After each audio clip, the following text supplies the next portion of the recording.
एव 11 एकम एव 11 अहम एव 11 तत् एव 11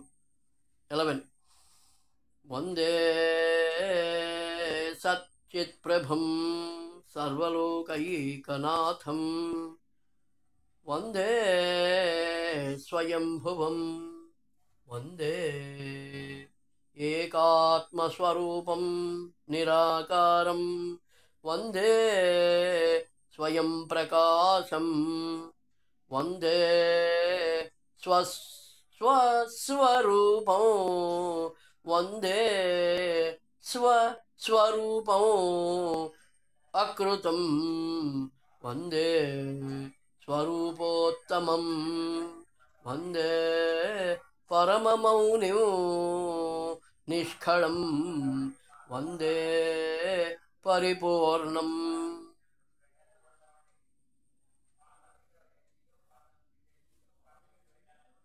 ఇది ఏకాత్మ స్వరూపం యొక్క లక్షణాలు. వందే సచ్చిత్ ప్రభుం సర్వలోకైకనాథం వందే స్వయంభువం వందే ఏకాత్మ స్వరూపం నిరాకారం వందే స్వయం ప్రకాశం వందే స్వస్వరూపం అకృతం వందే స్వరూపోత్తమం. నేనెవడను విచారణ ఎవడైతే చేస్తాడో వాడు 5వ ధ్యానం యందు నిలిచి చక్కగా తన యొక్క స్వరూపం ఎట్లా ఉందో తాను తెలుసుకుంటాడు. అదే వందే సచ్చిత్ ప్రభుం సర్వలోకైకనాథం వందే స్వయంభువం వందే ఏకాత్మస్వరూపం నిరాకారం వందే స్వయం ప్రకాశం వందే స్వస్వరూపం అకృతం వందే స్వరూపోత్తమం వందే పరమమౌనిం నిష్కళం వందే పరిపూర్ణం. ఎవరైతే జీవాత్మగా అయినా నిలుస్తారో 5వ ధ్యానం చేయకపోయినా ఆ జీవాత్మగా అంటే తాను జీవుడు ద్రష్టపై దృష్టి దృశ్య దృష్టి వదిలేసి ద్రష్ట దృష్టి పైన అయినా దృష్టి పెట్టుకుంటే ద్రష్ట దృష్టి దృష్టి దృష్టి అంటే తనను తాను చూసుకునే స్థితి అనే విధానంలో అయినా అడుగు పెట్టగలిగితే అతను ఆ యొక్క స్వరూపం ఎట్లా ఉందయ్యా అంటే వందే జగన్మాతరం జగదీశ్వరీం వందే అర్ధనారీశ్వరీం వందే పరమశాంతిం పరమదయాకరీం వందే పరమానందకరీం వందే స్వయం ప్రకాశకాత్మీం సచ్చిద్విలాసినీం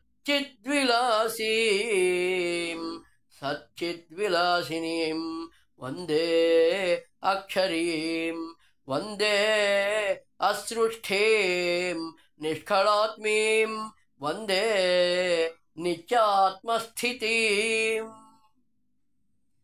ద్రష్ట దృష్టిపై అయినా నిలిచింది ఆ యొక్క నిష్ఠ ద్రష్ట దృష్టిపైన కూడా ఆ దృష్టి పెట్టుకున్నట్టయితే అతను ఆ వ్యక్తి ఏ పురుషుడైతే ఉన్నాడో ఆ పురుషుడు ద్రష్ట దృష్టి పైన అంటే దృశ్య దృష్టి ఈ ప్రపంచం నేను ఈ ప్రపంచం నా వాళ్ళు ఈ బంధువులు నా వాళ్ళు నాకు ఒక ఆశగత ఉంది నాకు ఒక సంకల్పం ఉంది నేను ఒక శాస్త్రాన్ని నేను ఒక సత్యాన్ని ఆశ్రయించాలి అనేటువంటి పంథాలో ఎవరైతే ఉంటారో వాళ్ళు ద్రష్ట దృష్టి మీదైనా ఆ యొక్క నేనెవడను తాను తెలుసుకునే విచారణ ఎవడైతే ప్రారంభిస్తాడో ప్రారంభించి దృశ్య దృష్టి నుంచి ఈ శరీరం చేయటం లేదు అనేటువంటి దశకంఠ నిర్మూలనాత్మం కోసం ఎవరైతే ప్రయత్నం మొదలు పెడతారో వాళ్ళు ఈ యొక్క ద్రష్ట దృష్టిపై దృశ్య దృష్టి నుంచి ద్రష్ట దృష్టిపై ఒక స్టెప్ వెనక్కి వేసి అక్కడ తనను తాను తెలుసుకునేటువంటి ప్రాణాయామం చేసుకోవాలి, శ్వాసపై ధ్యాస చేసుకోవాలి, తనలో తాను మునగాలి.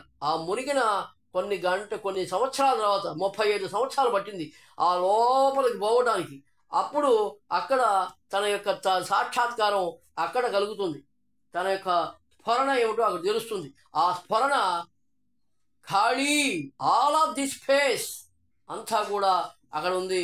ఆ స్వానుభవ నిష్టలో నిలిచి ఉన్నప్పుడు అక్కడ ఉండేటువంటి ఆ యొక్క స్వరూపం ఏమిటాయంటే వందే జగన్మాతరం జగదీశ్వరీ, వందే అర్థనారీశ్వరీ, వందే పరమశాంతిం పరమదయాకరీం, వందే పరమానందకరీం, వందే స్వయం ప్రకాశకాత్మీం సచ్చిద్విలాసినీం, వందే అక్షరీం, వందే అసృష్టం, ఓం వందే అసృష్ఠీం నిష్కళాత్మీం, వందే నిత్యాత్మస్థితీం. ఎవరైతే దృష్టి అంటే తనను తాను చూసుకునేటువంటి స్థితిలో నుంచి ఇంకా పైకి, ఇంకా లోపలికి పోయినప్పుడు ఇంకా ఏమొస్తుందిట? ఆ దృష్టి రెండూ పోతాయి. ఓన్లీ కేవల దృష్టి అని కూడా పోతుంది. చివరికి ఏమిటయ్యా అంటే తనను తాను చూసుకునేటువంటి ప్రక్రియ అంటే తానుగా మిగులుతాడు. అక్కడ చూసుకోవడం అనేది ఉండదు. ఖాళీని తాకలేదు, ఖాళీని స్పృశించలేదు, ఖాళీని వాసన చూడలేదు, ఖాళీని రుచి చూడలేదు, ఖాళీగా ఉన్న తాను ఖాళీగా అలా ఉండటమే, అలా ఉండుటే అనేటువంటి విధానంలో ఇక్కడ వందే సచ్చిత్ ప్రభం సర్వలోకైకనాథం, వందే స్వయంభువం, వందే ఏకాత్మస్వరూపం నిరాకారం, వందే స్వయం ప్రకాశం, వందే స్వస్వరూపం అకృతం, వందే స్వరూపోత్తమం. ఎలాగయ్యా ఈ దశకంఠ నిర్మూలత్వం చేసుకోవాలి? నేనెవడు విచారణలో ఎలాగయ్యా నేను ఈ దశకంఠ నిర్మూలత్వం చేసుకోవాలి? అక్కడ ఏమంటున్నాయిట? రూపం, నామం ఇవన్నీ నేనే అంటున్నట్ట. ఏమని అంటున్నాడు? చూసుకుంటే అక్కడ 10 రకాలైనటువంటి అనుకుంటూ ఉంటాడు మానవుడు. ఈ విధంగా 10 రకాలు అనుకుంటూ ఉంటాడు. ఏ 10 రకాలు అంటే చూద్దాం. 10 రకాలు నావే అనుకుంటుంటాడు. వాడు కాకపోయినా వాడే అనుకుంటుంటాడు. దేహం మాత్రం శుద్ధంగా చక్కగా మౌనంగా ఉంటుంది. ఏమనుకుంటాట? నేనే రూపం అంటాట. తర్వాత నామం పిలిస్తే నేనే నామం, నా యొక్క నామమే అనుకుంటాట. నా యొక్క స్పర్శ, నేనే స్పర్శిస్తున్నాను దేహంగా అనుకుంటాట. నేనే వాసన చూస్తున్నాను అనుకుంటాట. నేనే రుచి చూస్తున్నాను అనుకుంటాట. నా యొక్క తల్లిదండ్రులు వీళ్ళంతా అంటారట. నా యొక్క బంధువులు వీళ్ళంతా, నా యొక్క గురువులు, నా యొక్క బంధు సమూహం వీళ్ళంతా అంటారట. నా యొక్క ప్రాణం అంటాట. నా యొక్క ఇంద్రియాలు అంటాట. ఇది నా ఇంద్రియాలే అంటాట. నా ఇంద్రియాలే అంటాడు. నా ప్రాణమే అంటాడు. నా మనస్సే అంటాడు. నా యొక్క స్వానుభావాలు అంటాడు. ఈ 10 రకాలు కూడా దశకంఠ మనోబుద్ధి అహంకార రావణాసురుడు ఆ విధంగా లోపల తాండవం చేస్తూ ఈ ప్రపంచాన్ని మొత్తం అంతా కూడా నా యొక్క ఈ రూపం ఏది కనబడుతోందో, ఏ రూపం ఏది కనబడుతోందో ఆ రూపం నేనే అంటాట. ఏది నామం, నా నామం, నా యొక్క నామం అంటాట. నా నామం అంటాట. అయాం బాలరామూర్తి అంటాట. అన్నాడు ఎంతకాలం? చాలా కాలం అన్నాడు. ఇప్పుడు అండు రూపం, ఈ రూపం నా రూపం అన్నట్ట. ఏ రూపం నాదే కాదు.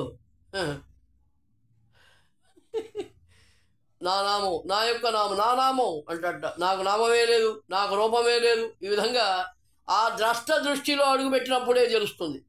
ద్రష్ట దృష్టి యందు ఎప్పుడైతే నీరు దృశ్య దృష్టి నుంచి ద్రష్ట దృష్టిలోకి అడుగు పెడతావో అప్పుడే ఈ 10 కంఠాలు కూడా తెగి తనను తాను నరుక్కుంటాడు.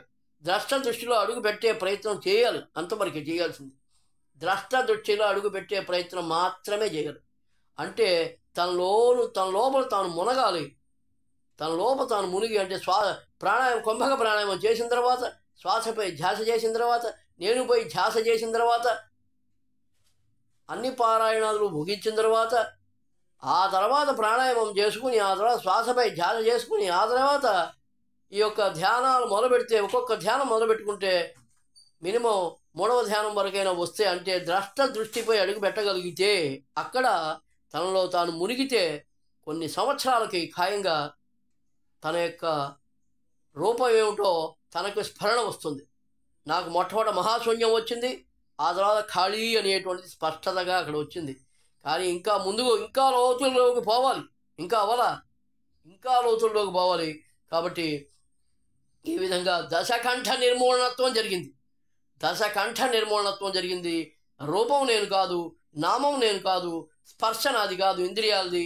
రూపం ఎవరిది? ఇంద్రియాలది. నామం ఇంద్రియాలది. స్పర్శ ఇంద్రియాలది. వాసన ఇంద్రియాలది. రుచి ఇంద్రియాలది. తల్లిదండ్రులు ఎవరిని భావిస్తున్నాయి? ఇంద్రియాలు భావిస్తున్నాయి. బంధువులు, గురువులు, ఈ యొక్క సమస్తమైన బంధు సమూహం అంతా కూడా ఎవరు అన్ని భావిస్తుంది? ఇంద్రియాలు భావిస్తున్నాయి. ఇంద్రియాలకి నాకు సంబంధం లేదు, ఇంద్రియాలకే ప్రాణం ఉంది. తర్వాత ఇంద్రియాలు తను ఇంద్రియాలుగా ఉన్నట్టుగా తానే ఇంద్రియాలని అవి చెప్పుకుంటూ ఉన్నాయి. ఆ తర్వాత మనస్సు ఇంద్రియాలలో భాగంగా ఉంది. ఆ విధంగా అనుభవాలు, ఇంద్రియాల అనుభవం అన్నీ కూడా, ఏ భావం అయినా ఏ అనుభవం అయినా ఇంద్రియాలు అనుభవంగా ఉంది. ఇవన్నీ తీసిపారేసి ఏ అనుభవం లేకుండా ఉన్న ఆ యొక్క ఖాళీ ఎట్లా ఉందో అట్లా ఉండటమే, ఊరక ఉన్నట్లు అలా ఉండటమే. పడుకున్నా, ఊరకున్నా, కూర్చున్నా, ఏం చేసుకున్నా, ఏం చేసుకున్నా సరే అది ఉన్నట్లు ఉండటమే అనేది ఆ విధంగా ఉంది. కాబట్టి ఇది దశకంఠ నిర్మూలనత్వం ఎట్లా చేసుకోవాలట? అహం న దేహం న బ్రాహ్మణం న క్షత్రియం న వైశ్యం న శూద్రం న రూపం న నామం సచ్చిత్ ఆనందం సచ్చిత్ ఆనందం సచ్చిదానందం సచ్చిదానందం సచ్చిదానందం. నేను కాదు అనుకోవాలి. ఎప్పుడు? ఆ ద్రష్ట దృష్టిలో అడుగుపెట్టినప్పుడే సహజంగా తెలుస్తుంది. అప్పుడే ఆ విధంగా వ్రాసుకోవడానికి, ఆ విధంగా దాంట్లో నిలబడిపోవడానికి ఆ విధంగా సహకరిస్తుంది. అహం న దేహం న బ్రాహ్మణం న క్షత్రియం న వైశ్యం న శూద్రం న రూపం న నామం సచ్చిదానందం సచ్చిదానందం సచ్చిదానందం సచ్చిదానందం. సచ్చిదానందం అంటే నేను ఉన్నాను, సత్ అంటే నేను ఉన్నాను, సచ్చిత్ అంటే నేను ఖాళీనై ఉన్నాను అని చెప్పేది. ఆ విధంగా దశకంఠ నిర్మూలత్వం చేసుకోవడానికి దష్ట దృష్టిలో ఆ విధంగా అడుగుపెట్టినప్పుడు ఒక్కొక్క కంఠాన్ని నరుక్కునేటువంటి ప్రయత్నంలో మొదటి కంఠం నరికే ప్రయత్నం చేస్తూ ఉన్నాం. నేను ఉన్నాను అనేది సత్. చిత్ అంటే ఖాళీనై ఉన్నాను, నేను ఖాళీనై ఉన్నాను. సచ్చిదానందము, నేను ఖాళీగా ఉన్నాను, ఇక నేను ఖాళీనై ఉన్నాను, నేను ఖాళీనయ్యా అని చెప్పి ఆ ఆనందం ఆ విధంగా వెలగక్కుతున్నాడు ఆ దష్ట దృష్టిలో నిలిచినవాడు. సచ్చిదానందం సచ్చిదానందం సచ్చిదానందం సచ్చిదానందం. నేనున్నాను అనేది ఆ ఒక్కటే ఫైనల్గా మిగులుతుంది. చిత్ నశిస్తుంది, నేనున్నాను అనేది ఉంటుంది అనేది రెండవ పాయింట్ కింద.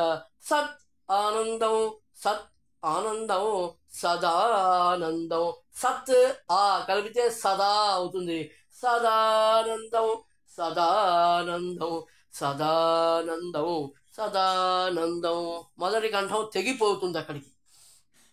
మళ్ళీ వెనక్కి జరిగితే మళ్ళీ దర్శ దృష్టిలో అడుగు పెట్టుకుని దృష్టిలోంచి దర్శ దృష్టిలోకి అడుగు పెడతాం. ఎందుకంటే బాగా ఆ విధంగా సాధన చేయగా అక్కడ నిలుస్తాం ఖాయంగా. కొంతకాలానికి ప్రయత్నపూర్వకంగా అయినా అప్రయత్నపూర్వకంగా అయినా ఖాయంగా నిలుస్తాం. రెండవ కంఠం నరుక్కోవడానికి అహం నా ఇంద్రియాణి నా మనము నా చిత్తము నా బుద్ధ్యం నా ప్రాణం నా అహంకారం నా సూక్ష్మము సచ్చిదానందం సచ్చిదానందం సచ్చిదానందం సచ్చిదానందం సదా ఆనందం సదానందం సదానందం సదానందం. రెండవ కంఠంలో ఆ విధంగా ఏం చెప్పాము ఇందాక? మొదటి కంఠంలో దేహం నేను కాదు, బ్రాహ్మణుడు నేను కాదు, క్షత్రుడు నేను కాదు, వైశ్యుడు నేను కాదు, శూద్రుడు నేను కాదు, రూపం నేను కాదు, నామం నేను కాదు. అదే మొదటి కంఠం తీసి పారేసాం. రెండవ కంఠంలో ఇంద్రియాలు నేను కాదు, మనస్సు నేను కాదు, చిత్తం నేను కాదు, బుద్ధి నేను కాదు, ప్రాణం నేను కాదు, అహంకారం నేను కాదు, సూక్ష్మమైన శరీరం నేను కాదు. ఈ విధంగా దాన్ని కొట్టిపారేసాం, అయిపోయింది. మూడవ కంఠంలోకి వచ్చేప్పటికి అహం నా భావ నా భ్రమ నా భ్రాంతయ నా వ్యక్తం నా స్పర్శం నా జిఘ్రాం నా ఆఘ్రాణీం.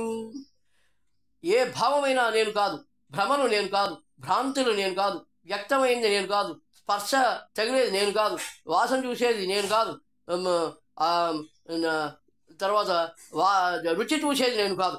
సచ్చిదానందం సచ్చిదానందం సచ్చిదానందం సచ్చిదానందం సదానందం సదానందం సదానందం సదానందం.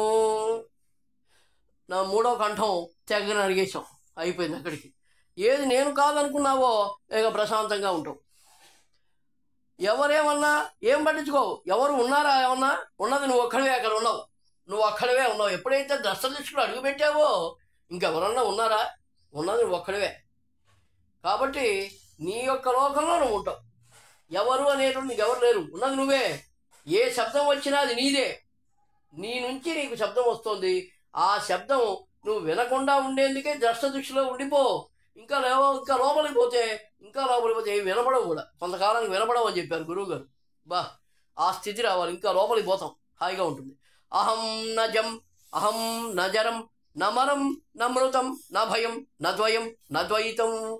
నేను పొట్టలేదు, నేను పెరగలేదు, నేను మరణించను, నేను చావను, నేను భయం కాదు, నేను రెండు కాదు, నేను ద్వైతం కాదు, నేను రెండు కాదు, నేను రెండు కాదు. మళ్ళీ అది వచ్చింది. ఓం సచ్చిదానందం సచ్చిదానందం సచ్చిదానందం సచ్చిదానందం సదానందం సదానందం సదానందం సదానందం.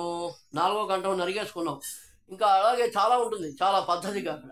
అహం నా కాళం నా వ్యక్తం నా దృశ్యం నా కృతం నా మనం నా శబ్దం నా ఆలంబనం. నేను కళను కాదు, నేను వ్యక్తమయ్యేవాడిని కాదు, నేను దృశ్యమయ్యేవాడిని కాదు, నేను తయారు చేయబడలేదు, నేను మనస్సును కాదు, నేను శబ్దాన్ని కాదు, నేను ఆధారపడేవాడిని కాదు. సచ్చిదానందం సచ్చిదానందం సచ్చిదానందం సచ్చిదానందం సదానందం సదానందం సదానందం సదానందం. ఐదవ కంఠాన్ని నరికేసుకున్నాం. ఆరవ కంఠం అహం న దుఃఖం న సృష్టం న చలం నక్షరం న ఏజతి న స్థూలం న దృశ్య దృష్ట్యం. ఇక్కడ ఆరవ కంఠం ఆ విధంగా ఉంది. నేను దుఃఖాన్ని కాదు, నేను సృష్టించబడలేదు, నేను నడవను, నేను నేను నాశనం కాను, నేను పొట్టలేదు, నేను స్థూల శరీరాన్ని కాదు, నేను దృశ్య దృష్టిని కాదు. సచ్చిదానందం సచ్చిదానందం సచ్చిదానందం సచ్చిదానందం సచ్చిదానందం సదానందం సదానందం సదానందం సదానందం. ఆరవ కంఠం నరికేసుకున్నాం. ఏడవ కంఠం ఆ దృష్టిలో నిలబడినప్పుడే ఇవన్నీ అయిపోవాలి అక్కడ. అహం నా దేహాత్మబుద్ధిం నా బహుభావానుభవం నా సవికల్పం నా అవిద్యం నా అపరం నా జ్ఞేయం నా ఆభాసం. ఈ మొత్తం కూడా రెండు ఒకటికే అర్థాలు వస్తాయి. నేను దేహాత్మ బుద్ధిని కాను, నేను బహుభావానుభవాన్ని కాదు, నేను సవికల్పాన్ని కాదు. అంటే ఎటువంటి ఆలోచనలు నావి కావు. అవిద్యను నేను కాదు. అవిద్యలు అంటే అవిద్య విద్య రెండు ఉన్నాయి. విద్య అంటే బ్రహ్మ విద్య, ఏదైతే తనను తెలుసుకోదలుచుకున్నాడో అది మాత్రమే విద్య, మిగతా విద్యలన్నీ అవిద్యలే. ఈ పారమార్థిక దృష్టిలో ఆ విధంగానే వస్తాయి. అవిద్య అంటే విద్య అంటే అవిద్య అంటే విద్య అంటే బ్రహ్మ విద్య మాత్రమే విద్య, తనను తాను తెలుసుకునే విద్య మాత్రమే విద్య, మిగతావన్నీ అవిద్యలే. అవిద్యను నేను కాదు, అపరం ఇతరమైంది నేను కాదు, జ్ఞేయాన్ని నేను కాదు, అంటే ఆ యొక్క భ్రాంతి నేను కాదు, ఆభాసం నేను కాదు. ఈ విధంగా భ్రాంతి భ్రమ ఇటువంటి రజ్జు, ఈ విధంగా రజ్జువుని నేను కాదు, భ్రమను నేను కాదు అని చెప్పింది. సచ్చిదానందం సచ్చిదానందం సచ్చిదానందం సచ్చిదానందం సదానందం సదానందం సదానందం సదానందం. ఆ 7వ కంఠాన్ని తెగ నరుకున్నాం ద్రష్ట దృష్టిలో నిలబడినప్పుడు. అక్కడ నిలబడినప్పుడు అది కూడా నరికేసుకుంటాం నిదానంగా. అహం నా బహిర్ముఖం నా అశాంత్యం నా దోషశీలం నా దేహ సౌఖ్య కర్మం నా అజ్ఞానం నా అశుద్ధం నా అబద్ధం. బద్ధం అంటే బంధించబడి ఉన్నట్టుగా, నేను ఎక్కడా బంధించబడి లేను. నా బద్ధం. నేను బహిర్ముఖం కాదు, నేను అశాంతిని కాదు, నేను దుశ్శీలుని కాదు, నేను దేహ సౌఖ్య కర్మల్ని కాదు, నేను అజ్ఞానాన్ని కాదు, నేను అశుద్ధమైన వాడిని కాదు, నేను అబద్ధం అంటే నా బద్ధం అంటే బద్ధుడినే. నేను ఎక్కడ దేనికి బద్ధుడినే ఉండలేదు. సచ్చిదానందం సచ్చిదానందం సచ్చిదానందం సచ్చిదానందం సదానందం సదానందం సదానందం సదానందం. నేనున్నాను నేనున్నాను అనే ఆనందం, నేనున్నాను అనే ఆనందం, నేనున్నాను అనే ఆనందం. సత్ అంటే అది, నేనున్నాను అనే ఆనందం, నేనున్నాను అని. ఆ విధంగా అది కూడా పోతుంది చెట్టుతోడికి. 8వ కంఠం నరికేసుకున్న తర్వాత 9వ కంఠంలో అడుగుపెట్టాం. అహం నా జనక జ్ఞానం నా అంతర్ముఖం నా ద్రష్ట దృష్ట్యం నా దృష్టి దృష్ట్యం నా కేవల దృష్ట్యం నా స్వానుభవ నిష్టం స్వానుభవ నిష్టం. అంటే నేను ఖాళీని అన్నానే, అది కూడా నేను కాదని. అహం నేను జనక జ్ఞానం అంటే నేను ఫలానా జ్ఞానాన్ని స్ఫురణకు తెచ్చుకున్నాను కదా అదే అని అనుకుంటున్నావేమో, అది కూడా కాదు. అంటే ద్రష్ట దృష్టి కూడా నశించాలి. అక్కడ ద్రష్ట దృష్టిలో నిలబడినప్పుడు ఆ దృష్టి కూడా నశించి ఇంకా లోతులకి పోతే అప్పుడు తన యొక్క ఇదేమిటో తెలుస్తుంది అక్కడ. అహం నా జనక జ్ఞానం. నేను ఏదైతే స్ఫురణకు తెచ్చుకుంటూ ఉన్నానో ఆ జ్ఞానం కూడా జ్ఞానం కాదు, నేను కాదు.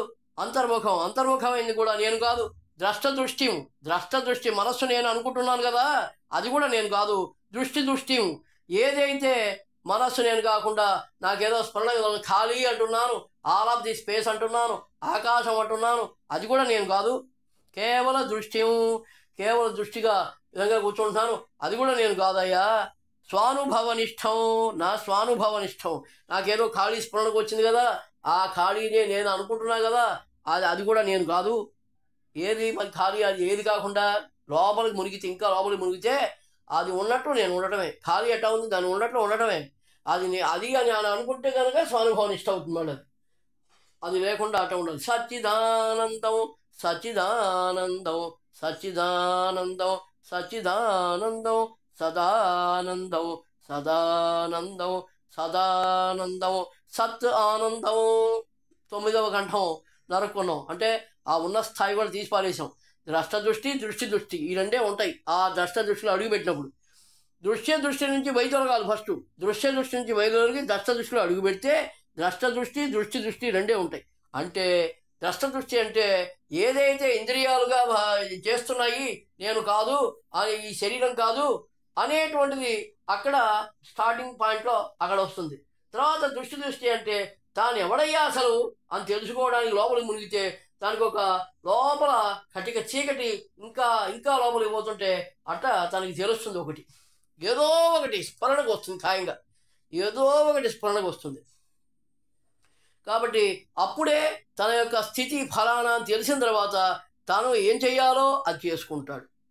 అయితే ఇక్కడ గురువు గారు ఏం చెప్పారంటే, భగవాన్ శ్రీ రమణ మహర్షి గారు ఏం చెప్పారంటే, ఎవడైతే నేనెవడి విచారణలో మునిగి ఉన్నాడో వాడికి శాస్త్రములు సత్యములు వర్తించవు.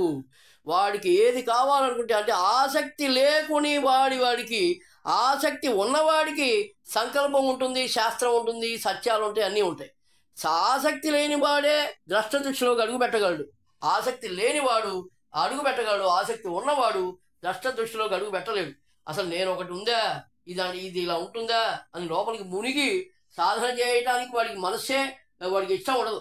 ఎందుకంటే ఆసక్తితో ఉన్నాడు వాడి ఆసక్తితో ఉండి ఇల్లు కట్టాలి, ఇంకేదో పిల్లల్ని చదివించాలి, నేను వృద్ధిలోకి రావాలి, నా పెళ్ళాన్ని బాగా గట్టిగా చూసుకోవాలి, నాకు పెళ్ళం ఏడ్చింది, నాకు తల్లిదండ్రులు ఏడ్చారు, ఇవన్నీ ఆ భావంలో ఉంటాడు.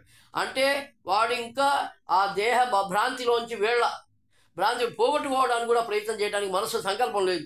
అందువల్ల గురువుగారు అన్నారు, మూఢులు మూర్ఖులు జడులు వాళ్ళ జోలికి పోకండి, వాళ్ళు అదో అట్లా ఉండేవండి, వాళ్ళ కర్మ వాళ్ళు అనుభవిస్తారు, మన సంబంధం లేదు. మీరు రెండవ జాతి మందబుద్ధి గల వాళ్ళు, అంటే తడికట్టలుగా ఉన్నవాళ్ళు, వాళ్ళు ఎలాగయ్యా మేము బయటపడేది అని తాపత్రయం ఎవడి పడతాడో వాడికి మాత్రమే సహాయం చేయండి, వాడికి మాత్రమే సత్సంగాలకి ఎంట్రీ ఇవ్వండి అని చెప్పారు. తర్వాత మూడవ వాడు ఉత్తమాధికారి. ఒక్కసారి చెవులో చెప్తే చాలు, ఒక్క మంత్రం, తనలో తను ఉండ అనొక్క ఉపదేశం ఇచ్చారు గురువుగారు మురుగనారు గారికి. ఆ చక్కగా ఆయన సాష్టాంగ నమస్కారం చేసుకుని ఆ ఆశ్రమంలోనే ఉండిపోయాడు. అట్లాగే ఎవడు ఉత్తమాధికారి, ఎవడు మందాధికారి, ఎవడు మూర్ఖుడు, ఈ మూడే జాతులు. కాబట్టి మూర్ఖుల జోలికి మనం పోకూడదు, వాళ్ళ ద్వారా వాళ్ళు ఉంటారు, మన ద్వారా మనం ఉంటాం, విధానం అది. పదవ కంఠాన్ని చేసుకుంటే అహం న సత్ ఆనందం, న చిత్ ఆనందం, న మౌనం, న ధ్యానం, న స్వరూపం, న చైతన్యం. అహం న సత్ ఆనందం, న చిత్ ఆనందం, న మౌనం, న ధ్యానం, న స్వరూపం, న చైతన్యం. నేను అన్నాను కదా, ఆ నేను కాదు. ఆ నాది అన్నా కదా, ఆ నాది నేను కాదు. సత్ ఆనందం అన్నా కదా, నేనున్నాను అనే ఆనందం ఉంది కదా, అది నేను కాదు. చిత్ ఆనందం, నేను ఖాళీనే ఉన్నాను అనే ఆనందం ఉంది కదా, అది నేను కాదు. మౌనంగా ఉన్నాను కదా, అది నేను కాదు. ధ్యానం చేస్తూ ఉన్నాను, 5వ ధ్యానంలో, ఆ ధ్యానం నేను కాదు. స్వరూపం అంటున్నానే, ఏది అంటానో అది నేను కాదు. అంటే నేను కాదు, అనకుండా ఉంటే అది అలా నిలిచిపోతాం, అంటే నేను కాదు. చైతన్యం నేను కాదు. ఎందుకని అన్నావుగా, అనేవాడొకడు, అనబడేవాడొకడు, విషయం ఒకటి, త్రిపుటి ఏడుస్తుంది, నోటితో ఏం మాట్లాడకూడదు అసలు. అప్పుడు అన్నీ కూడా కొట్టుకుపోతే అక్కడ సదానందం లేదు. ఎందుకని సచ్చిదానందం లేదు, సత్తు చిత్తులు పోయినాయి. 10వ కంఠంలో సత్తు చిత్తులు పోయినాయి. ఇక అక్కడ ఉన్నది ఏమన్నా చెప్పదలుచుకుంటే చెప్పితే మళ్ళీ కాదు, మౌనం అంటావు, అమౌనం అవుతుంది. అమౌనం అంటావు, నా అమౌనం అనాల్సి వస్తుంది. మౌనం అన్నాం అనుకో, అమౌనం అనాల్సి వస్తుంది. నోటితో ఏమన్నా అంటే, తలచినా అన్నా ఏం చేసినా సరే. మౌనము అన్నాం అనుకో, అమౌనం, నా అమౌనం అనాల్సి వస్తుంది. అవర్ణం, నా అవర్ణం, అననుభవం, నా అననుభవం, అపథం, నా అపథం, అసుఖం, నా అసుఖం, అసత్, నా అసత్, అచిత్, నా అచిత్, స్వరూప, నా స్వరూప. నోటితో అంటే అది కాదు అనేది చివరి కంఠం ఆ విధంగా ఉంటుంది. లక్ష్యమే ఇక్కడ, ఏ లక్ష్యము లేకపోవడమే లక్ష్యము అనేదే ఇంపార్టెంట్ పాయింట్ ఇక్కడ. లక్ష్యం, ఏ లక్ష్యము లేదు, తాను ఎలా ఉన్నదో అలా ఉండటమే. అది అలాగే ఉన్నది. ఏదైతే జీవుడిగా నువ్వు భావిస్తూ ఉన్నావో వాడు నువ్వు అక్కడికి చేరి చక్కగా అక్కడ ఉండాలి. అంటే భగవాన్ అప్పుడు చెప్పారు, ఎవరికైతే అలా ద్రష్ట దృష్టిలోకి పోయినట్లయితే వాళ్ళకి ఈ విధంగా తెలుస్తుంది. ఈ విధంగా తన కంఠాలను తాను నరుక్కుని లక్ష్యమై ఏ లక్ష్యము లేకుండా ఉండి, అంటే ఆసక్తి లేదు కదా. ఎందుకని ఆసక్తి లేదు? ఆసక్తి ఉంటే సంకల్పం వస్తుంది. సంకల్పం వస్తే శాస్త్రము సత్యము ఆచరించాలి. ఈ సత్యము శాస్త్రము ఆచరించేవాడు ఈ భూప్రపంచంలో ఎవడూ లేడు, ఎక్కడ లేడు. శాస్త్రాన్ని సత్యాన్ని ఆచరించేవాడు ఎవడూ లేడు. స్వధర్మం ఏం చేయాలి? స్వాధ్యాయం చేయాలి. వ్యాపారం చేస్తున్నారు చాలామంది. కాబట్టి అది స్వధర్మ, శాస్త్రమా? శాస్త్రం కాదు. సత్యం, అబద్ధాలు ఆడుతున్నారు, అది సత్యమా? సత్యం కాదు. కాబట్టి సంకల్పం, ఎవరికైతే ఆసక్తి ఉంటుందో వాడికి సంకల్పం ఉంటుంది. సంకల్పం ఉంటుందంటే వాడు సత్యము శాస్త్రము అనుసరించి తీరాలి. ఇది విధి విధానంలో ఉంది. ఎవడైతే సత్యాన్ని శాస్త్రాన్ని అనుసరించట్లేదో వాడు పరమధూర్తుడు, పరమమూర్ఖుడు. మూర్ఖుడు కంటే పరమమూర్ఖుడు ఇంకా. కాబట్టి మనం చేసేది ఏమి లేదు. కాబట్టి ఎవడైతే ఆసక్తి లేదో, ఇలా ఉంది కనుక ఆసక్తి కలగట. ఎందుకని? ఆసక్తి నశించింది. ఎందుకని? ఈ ప్రపంచం వ్యతిరేకించింది. ఏ విధంగా? శాస్త్రాన్ని సత్యాన్ని ఆచరించే వాళ్ళని దూరం పెట్టింది. దానివల్ల వాడు ఏమయ్యాడు? నిరాసక్తుడయ్యాడు. ఆసక్తి సహజంగానే నశించింది. కాబట్టి వాడికి ఏ లోకం ఉంది? ఆ లోకమే. ఏ లోకం? ఒకటే లోకం. ఏమిటా లోకం? ఆ విధంగా తనను తాను తెలుసుకునేటువంటి పరిస్థితులు ఆ యొక్క భగవాన్ శ్రీ రమణ మహర్షి, భగవాన్ శ్రీ ఆదిశంకరాచార్య గురువు గారు మనకి ఏర్పాటు చేశారు. ఈ విధంగా బాబు ఇలా కాదు, ఈ దోవన రా, ఈ దోవన పో, ఇదే దోవ నీకు. కోటి మందిలో శ్రీకృష్ణ భగవద్గీతలో చెప్పారు, ఎవరో కొంతమంది నన్ను గురించి తెలుసుకుంటారు, ఆ కొంతమందిలో ఎవరో కొంతమంది నా దగ్గరికి వస్తారు, అంటే నా వద్దకు వస్తారు, దృష్టి దృష్టికి చేరుతారు. ఎవరో అట్లాంటి వాళ్ళల్లో ఎవడో ఒక్కడో ఇద్దరో ముగ్గురో నలుగురో ఈ విధంగా వేళ్ల సంఖ్యతో చెప్పాడు నన్ను చేరుకుంటారు అని అన్నారు శ్రీకృష్ణ భగవద్గీతలో. మరి అదేగా ప్రపంచం అంటగా ఉంది. ఇప్పుడు ఎవరో కొద్దిమంది దృష్టికి చేరుతారు. ఆ చేరిన వాళ్ళలో నా వద్దకు వచ్చేవాడు ఎవరో కొద్దిమంది, నా వద్దకు చేరే వాళ్ళలో ఎవడో ఎక్కడో ఒక్కడెక్కడో ఉంటాడు. ఆ అదృష్టం భగవాన్ శ్రీరామ మహర్షి గారు, భగవాన్ ఆదిశంకరాచార్య గురువు గారు ఈ విధంగా ఇవ్వటం వల్ల సుఖంగా ఉంది ప్రాణానికి.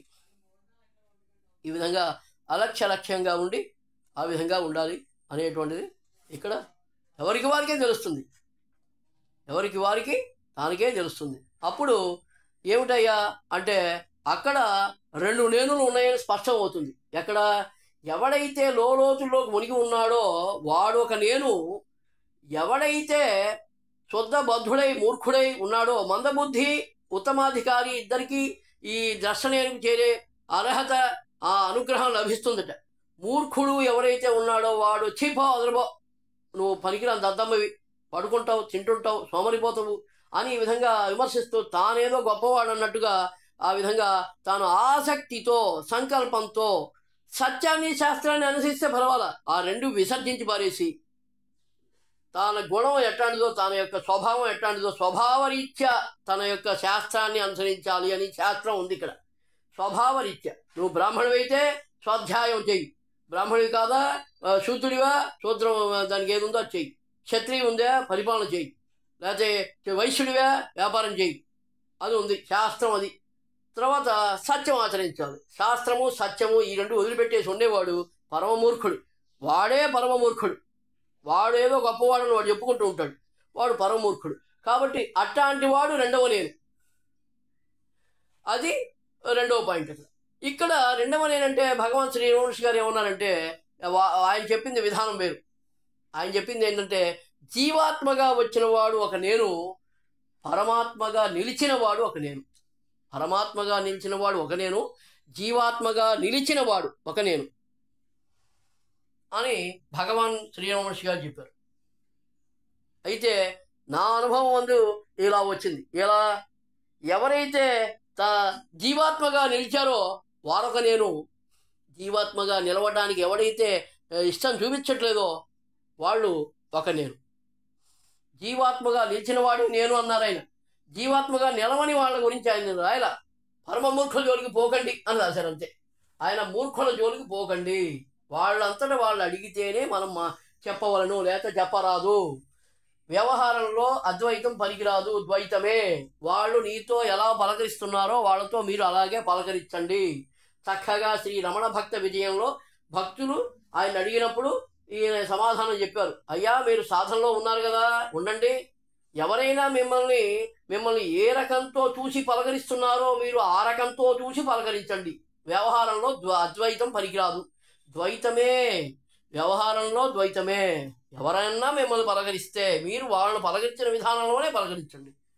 వాళ్ళకి అదే హాయి, మీకు అదే హాయిగా ఉంచుకునే విధానం చేయండి. అద్వైతం పనికిరాదు. అయ్యా మీరు పరబ్రహ్మ స్వరూపం అలా అనకూడదు అని గురువు గారు స్పష్టత ఇచ్చారు. ఎలా ఉండాలో, ఎలా నడవడిక గలగాలో అవన్నీ కూడా నేర్పారు.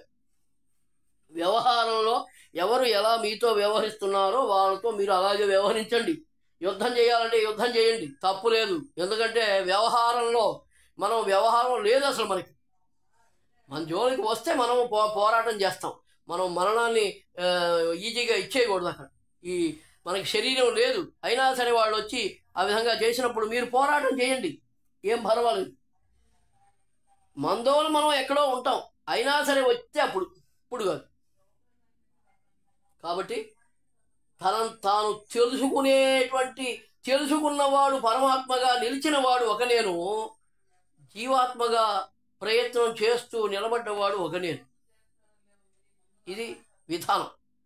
ఈ రెండు నేనులని ఎవడైతే జీవాత్మగా నిలవడానికి ప్రయత్నం చేస్తున్నాడో, అంటే తాను మనస్సును తాను ఇది కాబట్టి ఈ దేహాదులు నేను కావు అని ప్రయత్నం చేస్తుంటాడో వాడొక నేను జీవో బ్రహ్మైవ నాపరహ అని భగవాన్ శ్రీ రమణ మహర్షి గారు ఆదిశంకరాచార్య గారు స్పర్శ ఎప్పుడైతే ఇచ్చారో, జీవుడికైనా చేరగలిగితే అంటే ద్రష్ట దృష్టిలో ఆయన అడుగుపెట్టగలిగితే ఆ ఒక నేను, ద్రష్ట దృష్టికి చేరని వాళ్ళు ఒక నేను అంటే అది ఏ నేను అవుతుంది? అసలు నేను కాదది. అసలు నేను ఉండేదే జీవాత్మ కానీ పరమాత్మగా నిలవడానికి ప్రయత్నం చేసిన వాడు కానీ పరమాత్మగా నిలిచిన వాడు కానీ ఆ ఏ స్థితిలో ఉన్నా ఆ నేనుకు సంబంధించిన వాళ్ళే, అసలు నేనుకు సంబంధించిన వాళ్ళే అని అన్నారు. జీవాత్మగా నిలబడ్డానికి ప్రయత్నం చేసేటువంటి వాడు జీవో బ్రహ్మైవ నపరహ, పరమాత్మగా నిలవడానికి ప్రయత్నం చేసేవాడు జీవాత్మే కదా. ఆ విధంగా జీవాత్మగా జీవో బ్రహ్మైవ నపరహ, పరమాత్మగా నిలిచిన వాడు జీవో ఆ విధంగా ఏకాత్మ స్వరూప, ఆ విధంగా ఆ అసలు నేనుకి చెందిన వాళ్ళు. ఇంకా రెండవ నేను ఎవరయ్యా అంటే, ఎవరైతే ప్రయత్నం చేయలేకపోకుండా తన యొక్క ఆసక్తితో ఈ విధంగా ఉన్నారో వాళ్ళు నేను అని అన్నారు. నేను అంటే అసలు నేను కాదు, అది నేను అంటారు. నేనుకి దృష్టిని ఈ యొక్క శరీరాన్ని ఆపాదిస్తూ ఉంటారు, నామాన్ని ఆపాదిస్తూ ఉంటారు, అవన్నీ చెప్పుకుంటూ ఉంటారు వాళ్ళు. అంటే దృశ్య దృష్టి మీద నిలబడి ఉంటారు. దృశ్య దృష్టి ఎవరికి ఉంటుందో వాళ్ళు ఒక నేను. ఆ నేను జీవాత్మ కాదు, ఇంకేమీ కాదు. దాన్ని అనాత్మ అన్నారు గురువుగారు కూడా. అందరూ కూడా ఎవరు ఆత్మస్థితికి చేరినా కూడా దాన్ని అనాత్మ అన్నారు. అంటే ఇంద్రియాలుగా ఉన్నది, ఇంద్రియాలుగా ఉన్నది అనాత్మ, దేహం కాదు. దేహం ఎప్పటికీ కాదు, అనాత్మ ఇంద్రియాలుగా నిలబడిపోయింది. అక్కడికి ఆ ఇంద్రియాలుగా నిలబడ దృశ్యం మీద నిలబడిపోయింది. ఆ ఇంద్రియాలు దృశ్యం మీద నిలబడిపోయి ఉన్నాయి. ఆ ఇంద్రియ ఆత్మని అనాత్మ, మిథ్య ఇవన్నీ అన్నారు. అలా ఉండిపోతాడు ఇక, అంతే, చేసేది ఏమి లేదు. అనాత్మ అంటే మళ్ళా జన్మ కర్మ తప్పదు.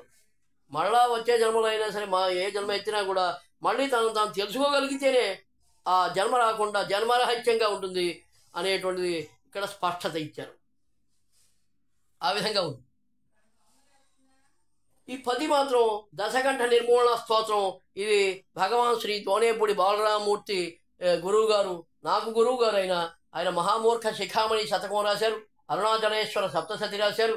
ఆ తర్వాత అహం రిక్తస్వరూప అస్మి దశకంఠ నిర్మూలన స్తోత్రం ఆయన రచన చేశారు.